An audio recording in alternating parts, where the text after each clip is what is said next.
Ryan Steinecker with Superintendent Dale Lamborn in the Rich School District. Dale, thanks for your time today. Yeah, it's good to be with you, Ryan. There's a proposal for some changes, some additions, and things like that in the Rich School District, and I'll let you tell me about that and what the proposal is and how that's going. Well, we've got two building projects, but we're going to facilitate that with one bond election. So at the site in Laketown, we're calling it a Science, Fine Arts, Physical Education Edition. So we'll be adding a music room that will be directly behind the stage in the new gym area, so that the music room will act as a music room, obviously, and then a green room and so forth, so that when we're doing productions, they can come right onto the stage and we'll do it. Right now, we have no adequate place to do productions there. So when the middle school kids do their play and so forth in the spring, they have to come over to the high school auditorium. We're dealing with busing and supervision issues, so it's going to make it much nicer. In addition to that, we're going to do a science room. We'll hook onto the existing facility. We'll be building west of the existing facility. Our science room is very substandard. This will allow us to do more experiments, have a better science facility. And then, of course, the one that gets all the attention is the new gym. And we desperately need additional gym and locker room space. Those teams in southwest Wyoming that play us know it well. When they come, our dressing rooms are substandard. We only have the one gym where everybody else has two, so they have to stay twice as long to get through the games as we do when we go to the other teams that belong in our Southwest District junior high athletic program. So that will be great. Plus, because of the stage and the gym, we're going to now have a place where we can have productions for our middle school, for the community, which will be much, much nicer than anything we have. We're currently trying to do some of that stuff in we call it our multi-purpose room. It's basically a lunchroom with a portable stage on the end. The portable stage is not ADA compliant, and so we have real needs. So it's not just a gym. It's some locker room space. It's a science room. It's a fine arts facility, and it's going to make our school much, much better. And something that's been needed for a long time. I think we're in a position now financially, if we can get this bond to pass, where we'll be able to do it and make it work.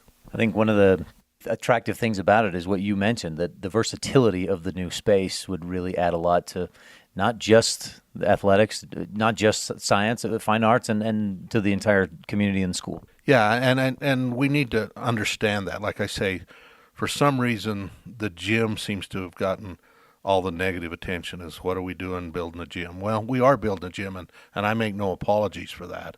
But it's much more than that, and it's needed for our fine arts program and for our science program. Then in Randolph, most of the building in Randolph is comprised around our fine arts facility again. Our auditorium, a lot of people, when they walk into our auditorium, think, well, this isn't an auditorium, this is small, and it's a great little performing auditorium. If you go over to Utah State University to their Kent Fine Arts Center, their performing auditorium is much like ours. It comes down to a flat floor. It's intimate. It's fun to watch it in it, and ours is too. But the problem we have is that there is no backstage room to get sets on and off. It's a wonder we're not getting kids hurt. They pull them to the edge, and we do a wonderful musical every year. But the facility doesn't lend itself very well to that. So we're going to be excavating behind, which to the west of the existing auditorium, which will give us not more performing stage, which we don't need more performing stage, but it'll give us some back room stage. Then we're going to, for security reasons, we've made a real commitment at our school to try and do as much as we can for security. So we've got single entrances at all the middle school facility. We're able to bring everybody in through one door. But at the high school, because they come to the elementary for lunch, for library, they walk through it to get to seminary, we try and close all the doors, and then the door clear at the back of the building, furthest away from the office and any kind of visibility, we're opening that door all the time. Plus, in the winter, that little short walk is just brutally cold and windy, and it's a sloped surface which gets icy. We've had lots of slips and trips on it. So this will allow us to close all that facility up with a breezeway between the two buildings, then a nice storage area for props and so forth, and then an expansion behind the existing stage for when we're doing performances. So again, real commitment to our fine arts program, and security is the main reason for the one at the Randolph facility. Is there more we should touch on about this project, the bond that's going before voters in November?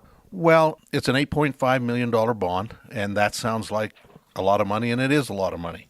But the average primary home in Rich County, according to the courthouse, is $156,310.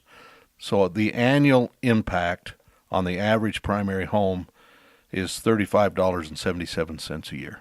Now, obviously, there's a lot of homes that are valued a lot more than that. But let's just say on a $200,000 home, primary residence, it's going to be $45.77 a year, or monthly impact of $3.81.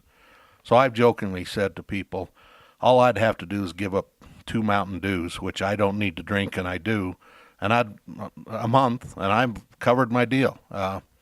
And so the impact for the voters, and I'm not minimizing that, is such that I think it won't hurt anybody substantially, and yet the benefit for our kids is going to be huge.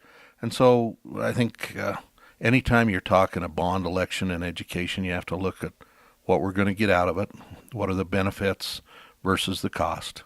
And I think for our students in the middle school and the high school, that the benefit certainly justifies the cost. One of the things a lot of people say is, well, all my kids have graduated, or, I haven't got any kids in the middle school yet.